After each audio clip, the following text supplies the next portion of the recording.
ক্রিয়েটারে আপনাদের সকলকে স্বাগত। আজকের রেসিপি হচ্ছে চিলি ফুলকপি। চলুন তাহলে দেখা যাক আমি কীভাবে বানাচ্ছি। এই চিলি ফুলকপি বানাতে গেলে স্প্রিং অনিয়ন দরকার হয়, কিন্তু আমি দেখলাম আমার ঘরে একটুখানি স্প্রিং অনিয়ন নেই। আমি তখনই দিদিকে ফোন করলাম, তোর ঘরে কি স্প্রিং অনিয়ন আছে? ও বলছে আমার ঘরে নেই, ছাদ বাগান আছে, তুই এসে নিয়ে যা। আমি তখনই ওর ছাদ বাগান থেকে আনতে গেলাম। আমি তাড়াতাড়ি করে ছাদে উঠে গেলাম, দেরি করলাম না আর এক মুহূর্ত। তাড়াতাড়ি করে আমি ঝটাঝট করে যে কটা আমার স্প্রিং অনিয়ন লাগবে আমি সেটা কেটে নিলাম।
ফুলকপিটার উপরে কোট দেওয়ার জন্য আমি একটা ব্যাটার বানিয়ে নেবো। ব্যাটারটার মধ্যে বেসন নিয়েছি, চালের গুঁড়ো, লঙ্কার গুঁড়ো, হলুদ আর একটা কালো জিরে। আর আমি এখানে একটা কর্নফ্লাওয়ার নিয়েছি, কর্নফ্লাওয়ারটা এর সঙ্গে খানিকটা অ্যাড করবো। আর এই যে স্প্রিং অনিয়নটা কেটে নিয়েছি, একটা রসুন আর একটা পেঁয়াজ কুচি নিয়েছি, আর এখানে তিল নিয়েছি। আর তার সঙ্গে ওই sauce, tomato sauce, chilli sauce, soya sauce আর ভিনেগার। এবার এটাকে আমি মাখিয়ে নেব। এটার মধ্যে নুন আর জল দিয়ে ভালো করে ব্যাটারটা তৈরি করে নেব। রসুনটা আর পেঁয়াজটা আমি পেস্ট করে নেব। এবার পেঁয়াজ আর রসুনের পেস্টটা আমার হয়ে গেছে। এর খানিকটা আমি ব্যাটারের মধ্যে দিয়ে দেবো আর খানিকটা রেখে দেবো, পরে আপনাদের দেখাচ্ছি সেটা কি করব।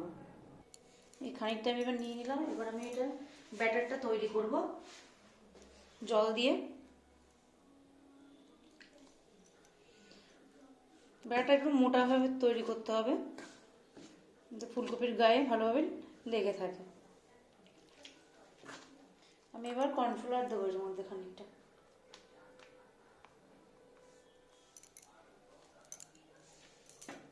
আর একটু জল দিয়ে ব্যাটারটা মাখাবো।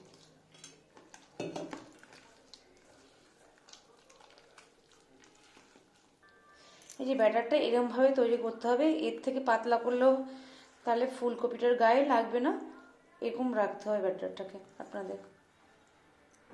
আমার কড়াই গরম হয়ে গেছে, এবার আমি তোমাদের সাদা রিফাইন তেল দিয়ে দেবো।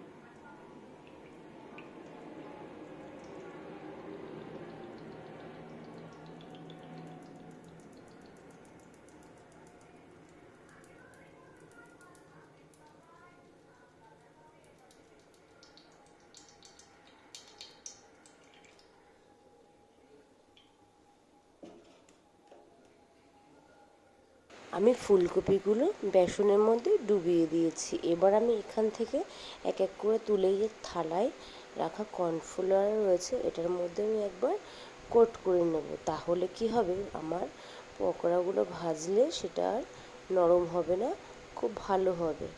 দেখুন আমার কড়াইয়ের তেলটা গরম হয়ে গেছে। এবার আমি সব পকোড়াগুলো এক এক করে ছেড়ে দেব। আর দেখুন পকোড়াটার কালারটা এত সুন্দর এসছে, আর আমার পকোড়াগুলো ভাজাও হয়ে গেছে। এবার আমি এক এক করে তুলে নেব। আমার এটা ভাজা হয়ে গেছে পকোড়াটা। আর একটা দিয়েছি, এই দেখুন।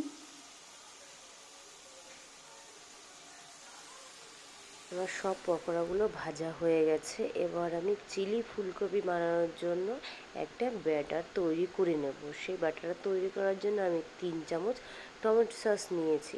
আর এই টমেটো সসটা ফ্রিজে থাকার জন্য প্রচণ্ড জমে গেছে। আমি ঝাঁকাচ্ছি কিন্তু পড়ছেই না। অনেক কষ্ট করে আমি 3 চামচ বের করেছি। এবার 3 চামচ নিলাম। তারপরে আমি নেব চিলি সস। এবার চিলি সসটা যেহেতু ফ্রিজে ছিল এই জন্য সেটাও পড়ছে না, ঝাঁকাতে ঝাঁকাতে ঝাঁকাতে ঝাঁকাতে 1 চামচ বের করতে পেরেছি অনেক কষ্ট করে। এবার আমি 1 চামচ বের করার পরে আর বেরোচ্ছে না, খানিকক্ষণ রেখে দিলাম। ঝাঁকিয়ে ঝাঁকিয়ে অনেক কষ্টে 1 চামচ আমি নিয়ে নিলাম। এরপরে আমি রেখে দিয়েছি। রেখে দেওয়ার খানিকক্ষণ পর আমি আবার নিলাম সয়া সস। সয়া সসটা আমি 1 চামচ নিয়ে নিয়েছি।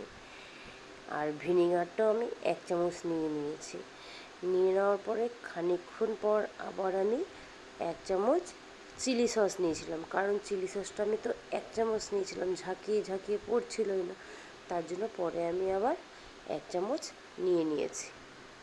এবার আমি এই চামচটা দিয়ে ভালোভাবে এই সসটা সব একসঙ্গে মিক্সড করে নেব। পকোড়া ভাজার পরে যে তেলটা ছিল সেই তেলটার মধ্যে পেঁয়াজ আর রসুন বাটাটা দিয়ে দেবো।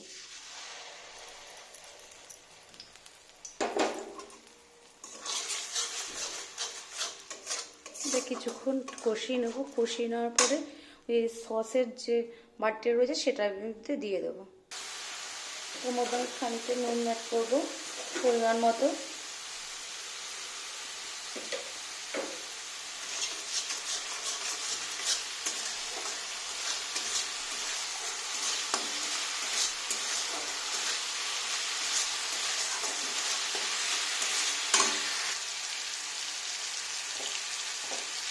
এক চামচ লঙ্কার গুঁড়ো,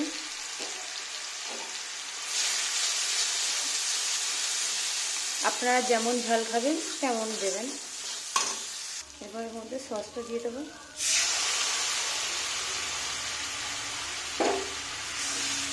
সসটা দিয়ে খানিকক্ষণ নেড়ে এর মধ্যে তারপর জলটা অ্যাড করব।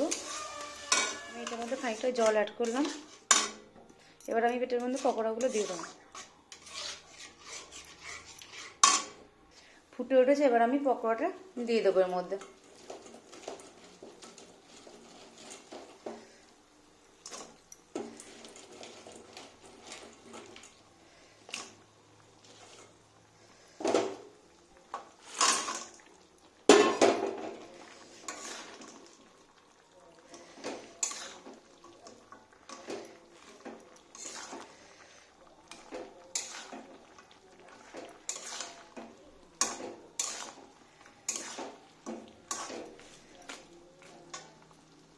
এবার এটার উপর স্প্রিং অনিয়ন ছড়িয়ে দেবো।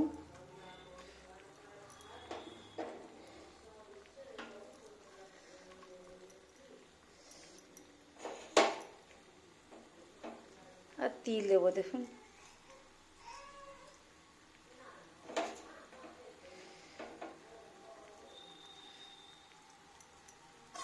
খুব সুন্দর লাগছে দেখতে। আমার ফুলকপি চিলি রেডি হয়ে গেছে। এবার এটাকে আপনারা গরম ভাতের সঙ্গে খেতে পারেন, রুটি দিয়ে খেতে পারেন, বা পরোটা দিয়ে খেতে পারেন, বা খালিও খেতে পারেন। আমি তো এটা খালি খাবো। আমার চিলি ফুলকপি তৈরি হয়ে গেছে। এবার আমি এটাকে গরম গরম সার্ভ করব। আর আপনারাও আমার এই রেসিপিটা দেখে বানিয়ে খেয়ে আমাকে কমেন্টে জানাবেন কেমন লেগেছে।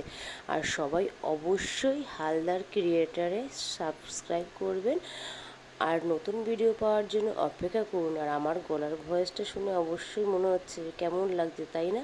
আমার প্রচণ্ড ঠান্ডা লেগেছে, এর জন্য গলার ভয়েসটা এরকম হয়ে গেছে। আর নতুন ভিডিও শীঘ্রই আসবে।